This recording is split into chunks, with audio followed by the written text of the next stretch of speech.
Yay Media Group. Hey guys, it's Stephanie. I'm Trey. This is your weekly dose of BS. Oh my goodness. What? You know, the other day I was thinking about myself and how I have not really done anything for myself in a while. Oh geez, that's such a lie. You do stuff for yourself all the time. Okay, go ahead. And I bought something that you are a big fan of. What? I bought myself one of the Louis Vuitton P9s. Oh my God, I There's a think new that's one. great. Which one? There's a new one that Pharrell did. It's a 40 centimeter, so it's like one of the bigger ones, but Yeah. it glows in the dark. I said Ooh. sold. What color? It's like, it's black, but the Louis Vuitton logo is like a gray. It's the part that glows. So I it's kind of like it. metallic-y. Real excited. We're going to be little purse twins. P9. Yeah, I feel like those are such good. I love a P9. I think that they're just like, they're so buttery soft. It looks like a Speedy, Yes. but it's just like all leather. And they're like numbered, which I like. I like buying bags that I feel like are going to at least retain their value, if not become more valuable. I think it's one of those bags that if you take care of, you're not going to lose money with. I used to buy bags that I just really, more mainstream that I just liked. And now I really am a little bit more picky. Like I'm like, if I'm going to buy a bag, I want more of a collection than I just need like, a black bag or a brown bag. I'd rather spend the money on something that I think is a little unusual and cool and that I can pass down. And yeah. So. Okay, you said that you had some more questions for us. I do. Yes, hold on. It's so funny because I never get on and look, but every time I do, I have people write in. So, and the fact that y'all listened to our previous advice and thought, you know what, I should definitely ask them what to do here. We're flattered. This is actually a really good one, and this is for you, Trey. Okay. Okay. Trey, you and your husband are building a family in a way that looks different from what many people grew up seeing. Have you ever felt like you had to prove that your family would be just as loving, stable, or complete as anyone else's? And if so, how do you stop carrying the weight of people's expectations and just enjoy building the life that's right for you? And this is another guy who is in a relationship with a man, and I think he was wanting some advice. I think yes and no. Yes, because you kind of have to, I guess, with the adoption process. Yes. And just like even the fertility process, like everything you have to, there's so many studies and so many tests you have to go through to get like approved. But like, as far as socially, I don't give a fuck. Like, no. Oh my gosh. I was actually talking about someone the other day who was very vocal about how they did not feel that I should get married or like have the right to do so. And here I am, married, not giving a fuck. I think you're going to be a really good dad. Yeah, I agree. Do. I feel like you and Zach will be really good dads. Like, I think you guys will, like, your kid will be just like, very, just like you, which is kind of great and terrifying for the world. But I think it's also... But Trey has a lot of self-esteem. Like, he's a very... I think it's also the environment you put yourself in. Like, if we live in a big city. Yeah. Which is very different than living in a small suburb. I think that's a much different situation. Mm-hmm. But I also would not put myself or my family in... I wouldn't set us up to fail. Yeah. I guess too, which... Not saying if you live in a small town and you're gay, you're setting yourself up to fail, but I mean, kind of, a little bit. Like, that's just not the most, I don't know. So you feel like you're not set up to win. Yes. There. So, yeah, I feel like we're in an environment that allows us to thrive. I don't know. What do you think? I mean, I think you're going to be a great parent. I think the older I get, the more I realize that if you just sit around and worry what people think of you, you're living your life for everybody but you. And that's a really, first, exhausting way to live. And also, people are always going to have a problem. Somebody's always going to have something to say about you, no matter. And I think a lot of times people have something to say about you because they're really your biggest fan. And it's like more of a jealousy thing. I really do. I do think that. Like if you really if you're really focusing your time and energy on somebody else, then it's because there's something that they have that you wish that you had, you know? Mm-hmm. I'm trying to think about how many people's opinions I care about. I care about your opinion. Yeah. I care about Zach's. That might be it. That's all that you need. We're the two important ones. Yeah, that's all that you need. That is all that you need. Okay, here's something. Okay, so this is kind of like an open-ended one. What's one piece of advice people always give that you completely disagree with? Wait, say it again? What's one piece of advice people always give that you completely disagree with? Oh. I don't know. What do you think? I have like a few. I have one, but I want to hear what you say first. Okay. Everything happens for a reason. I think it really depends. I think I had a cousin who lost her son at a little under 3 years old. And I just think there's certain things that that you just, when you say that to people, I think it's really harmful and hurtful instead of just sitting with them and saying, I'm sorry, that you're going through this. Sometimes I think people say that at the wrong times. Sometimes people just want you to sit with them through their pain and not try to explain it away, especially if it's something that is so hurtful. Mm-hmm. Another one that people give a lot that I don't really necessarily agree with is when people say forgive and forget. I was going to say that because here's something I won't do. Yeah. Forgive or forget. I'll forgive if you've earned it. See, I think that those can live simultaneously. I don't think they have to be one or the other. I think you can forgive somebody, but remember what happened. Yeah.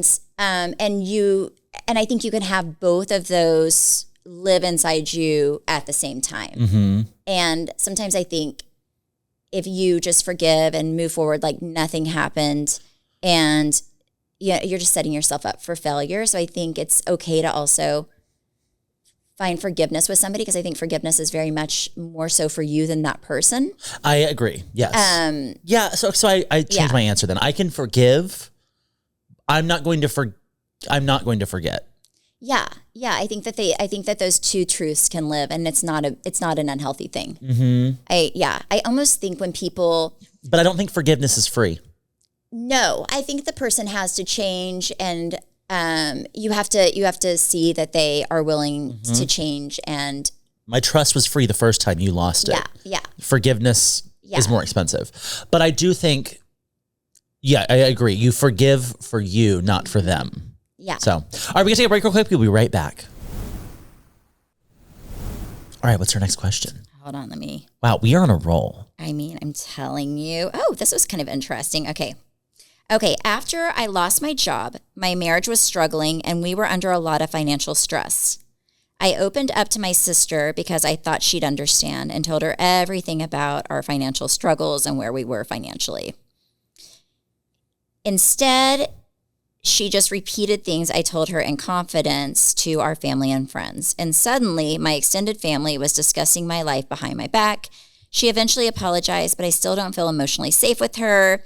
Is it possible to forgive somebody while accepting that they'll never have the same access to your heart again?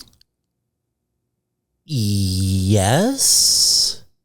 But I'm also very much the kind of person, like, once you abuse the access I give you, you're not getting your key card back. Yeah. I think that actually happened one season on Real Housewives of Dallas. Remember, I think it was season 2 or season 3 between Deandra and Leanne. Remember, like, I think Leanne felt bad for Deandra. Supposedly, now I was not there. This was like a storyline. So this was actually something. Remember when Leanne, I think Deandra went out and bought stuff at like some country music place or something. And then spent money. And then I think Leanne. Did she return it? I think she ended up returning it the next day. But some of it she couldn't, because I think she got boots branded and all kinds of stuff, right? Like really had some fun.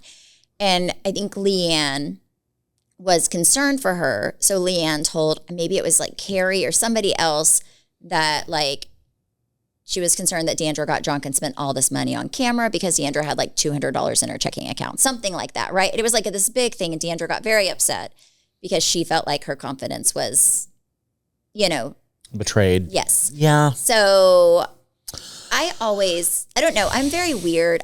I hold my life pretty close to my chest a lot of times. And I'm very weird about who I share things with. Like I will share things with maybe 2 people. Truly. And I feel like finances are a very touchy subject that if you choose to share that with somebody, one, they should put the value in it that you did, that like this is a confidential thing. But I think it also depends on the relationship you have with that person. Like, I don't know. But also, if you're trying to portray this life to your family that maybe you shouldn't be living, and the bills are starting to get bigger than you, and that's why you're feeling that way, and her sharing that is kind of ruining the smoke and mirrors that you've created, well, then you've put yourself in that position. Yeah. Okay, are you ready? Okay, this is another one. Okay, Stephanie and Trey. 3 years ago, my husband had an affair. He's done everything I asked him to do since then. Therapy, complete transparency, and he's worked really hard to rebuild our marriage. Our relationship is honestly better than it was before, but I still have days where I replay everything in my head and still feel angry all over again. I want to forgive him because I don't want to carry this forever, but sometimes forgiveness feels like I'm minimizing what happened. How do I truly forgive someone without pretending that he didn't hurt me? Well, it sounds to me like you don't feel like you're in a safe place in your relationship to forgive. Let me see. So he's going to therapy. What else is he doing? So he's going to therapy. He's being completely transparent, and he's worked very hard to rebuild their marriage. This was 3 years ago this happened. So I feel like if he's been transparent, kind, loving, and has really worked on changing himself, I think what's happening is you are, again, this is like a forgive and forget thing. I think that it's easy to forgive somebody, but harder to forget. And those things can, again, coexist in one. I think she doesn't trust herself because she trusted him the first time and she didn't see this coming. So it's not that she doesn't trust him. It's that she feels like there's something that she missed. So she's on edge. Yeah. That, I think, is going to take time. Yeah, and you can't control anybody else. I think that it's really good to set expectations and standards and say, this is never going to happen again. I'm not willing to live like this. So either, there's obviously a side of you that I didn't know was in there. And I'm not saying that's who you are, but it's in there that you have the capacity to do this. And I think you need to figure out why he did it if he's never told you. Like, don't let him say, I don't know. Because how can you attack something if you don't know the why? If you don't know the why. So I would, say, why did you do this? He's going to say, trust me, probably, I don't know, because maybe he feels like he doesn't know. And then you can say, well, if you had to guess, what would be your guess? And usually I think that's people's truth of why. And it's probably something so stupid as he wanted to feel good about, like he wanted attention. Like it's something so stupid, I'm sure, right? Yeah. All right, hold on. We got to take a break real quick. We'll be right back. Okay. And then I think if you don't know the why, then how can your nervous system ever really be settled if you don't have a game plan of, okay, this happened. Also, like, it's a very intentional thing, right? To betray the person that you are with. And it's something that takes a lot of planning, and it's a full-time job to live a second life, right? So knowing that he had that in him, I see why her nervous system's on high alert. And also, if she didn't see any signs, she's probably thinking, yeah, I think you're right. Like, I think losing trust in yourself, like, is a scarier thing than losing trust in somebody else. Like, can I trust the way I feel? Because I thought everything was great. Right. And then this whole thing was going on. So now I don't trust myself, which is a very scary thing. The person you should trust more than anybody should be yourself. And also, but there's also this flip side. Sorry, I worked in the social service field for a long time. So I talked to a lot of women, and I have a lot of opinions on it. Also, I have a lot of friends who have gone through horrible divorces. But I think there's this flip side of people that I know who've thought, okay, something's going on. I can't put my finger on it. This person's different. Something's happening. Like, something shifted. Like, women's intuition is no joke, right? Probably men too. I don't know if men do, but I feel like women have this intuition when things are off. It's like you can't put your finger on it, but something's not right. And I'm sure she's listening if she wrote this, but if you had that intuition that something was off and you didn't dig and figure out what it was, then that's another thing, because now you're pissed off at yourself because you should have trusted yourself and you didn't. And so there's like this whole thing that happens. I think whenever somebody's that you should be able to count on betrayed your trust. But I'm going to say one more thing and then I will leave it. But I don't know your name. I wish I did. What you're not thinking of, and hopefully this gives you a little bit of peace, is that you did nothing wrong. Like, you are carrying shame that does not belong to you. It belongs to him and the hoe that he cheated with. And you can't control anyone but yourself. And you cannot help that two hoes found each other. And and two people got together and it did something that was horrible to you because they were selfish. And but you're carrying shame that's not, in my opinion, that's not yours. It's his and the person that he slept with, if that person knew that you were married. If not, then she's a victim too, like, in my opinion. I don't know. I just feel like you have to forgive yourself. I think you're thinking your forgiveness is for him, and maybe some of it is, but I think also don't be mad at yourself for trusting the one person in your life that you're supposed to trust. Like, if you don't trust your husband, there's a problem, right? Like, well, I think what makes those situations harder is if he made you feel like you were crazy for when your gut instinct was raising red flags, sirens were going off, and then he made you feel like you were crazy. So now you're going to always feel like you're crazy. Yeah. But I think that's his job to make you feel whole again. No matter how long that takes, that is now his job. Yeah, I agree. Not yours. I agree. But you should also talk to him and say, like, this is how I feel. Like, I feel like I can't trust I would tell him how you're feeling. I would go to therapy. I would figure it out. I would, if he's spent 3 years being the person that you wish he was before, then also ask yourself, like, is my nervous system reacting to the trauma that I experienced 3 years ago? What does my evidence of today suggest? Seems like he's being, kind, loyal, changing, being the man that you want. So make sure that your mind isn't also, putting you in really unhealthy mental space because it's so scared of it happening again. I have a friend that went through a similar situation, and she was like, with this guy, she was like, him cheating is the absolute last thing I would have ever thought he would have done. Like, of anyone I've ever dated, this guy, I was like, he would literally never. And then he did. Yeah. So it was more of she felt like she couldn't trust her own instinct. Because that's just not who she thought that person was. And then it changed who she thought that person was. But I think it's up to him to do whatever he needs to do to make you feel comfortable. And it sounds like y'all need to talk about it more. I do. I think so too. I think that you need to. Bringing it up doesn't mean that you're... and if he chastises you for bringing it up, beat that horse until you feel like it's really dead. Say, buddy, I did not put us in this situation. You made the decision, so now I need your help. Like, the horse isn't dead till you say so, so he can't tell you you're beating a dead horse. My really good friend who's now divorced, and she did the right thing by divorcing her husband because he was never going to change. And he also minimized whenever she found out about his infidelity.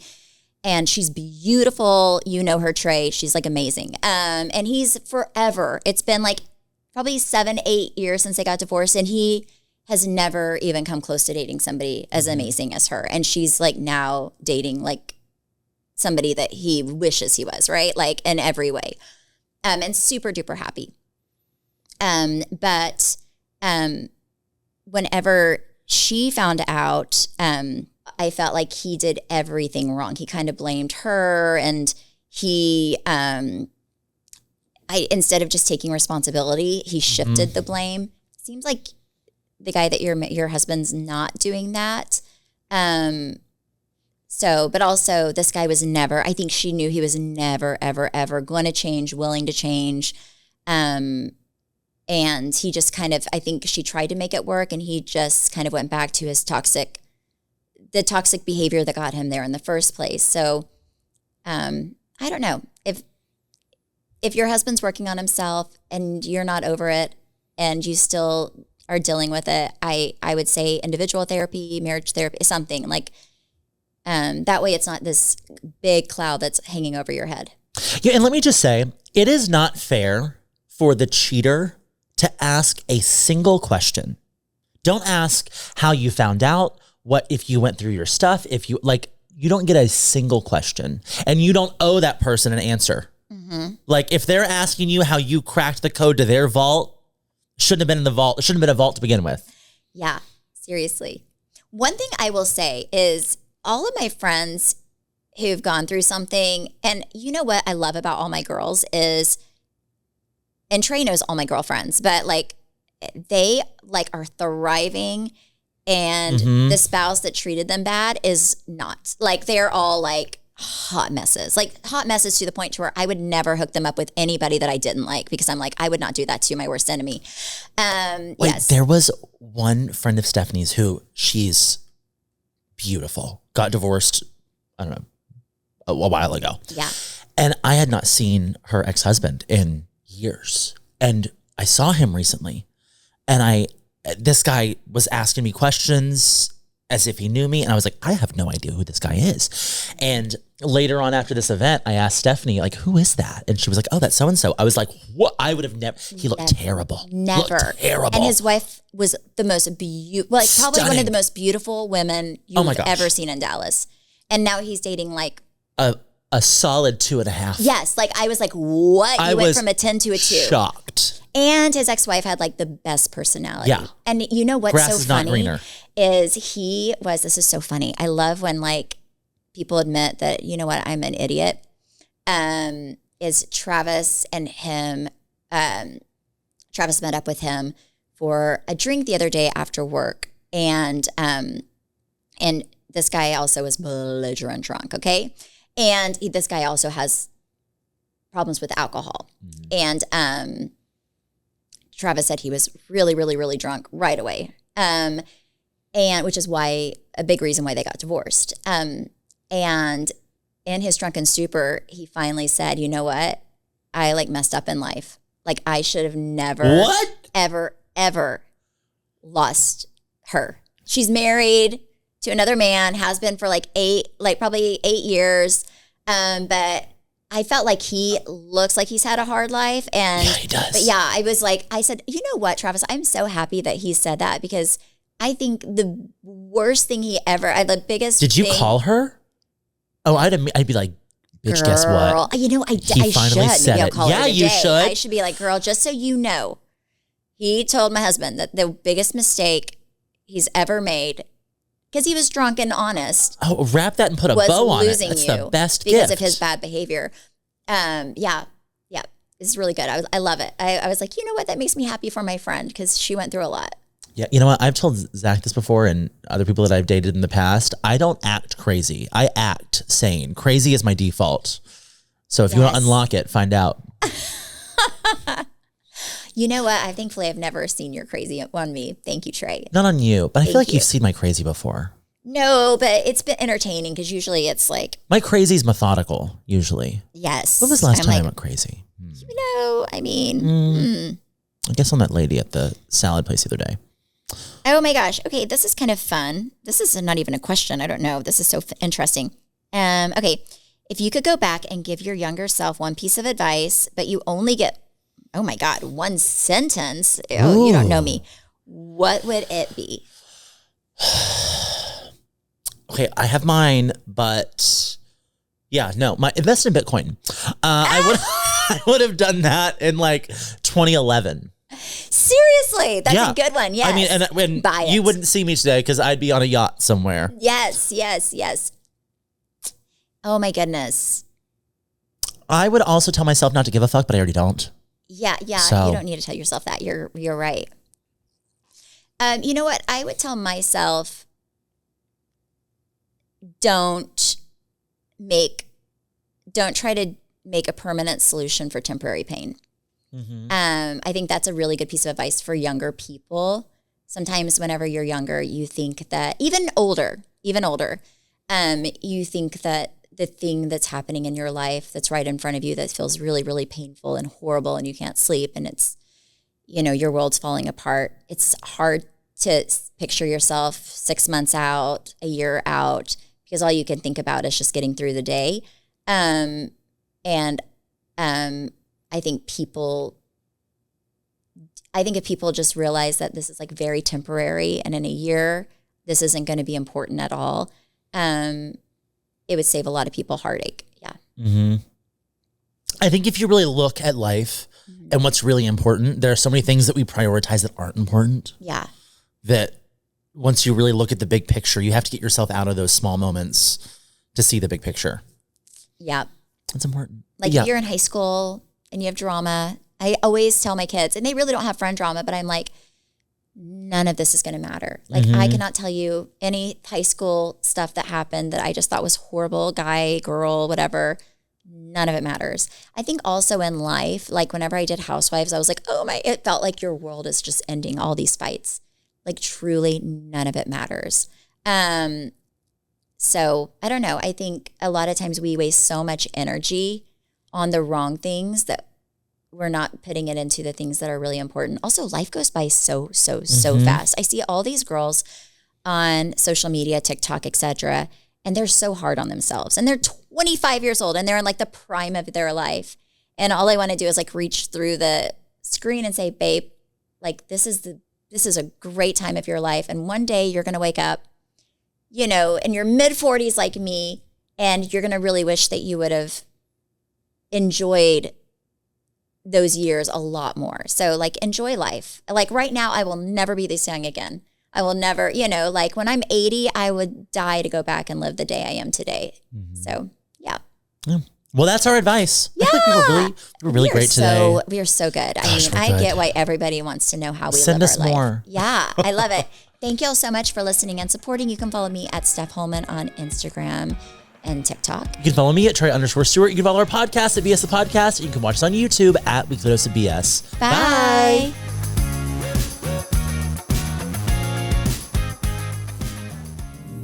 Yay Media Group.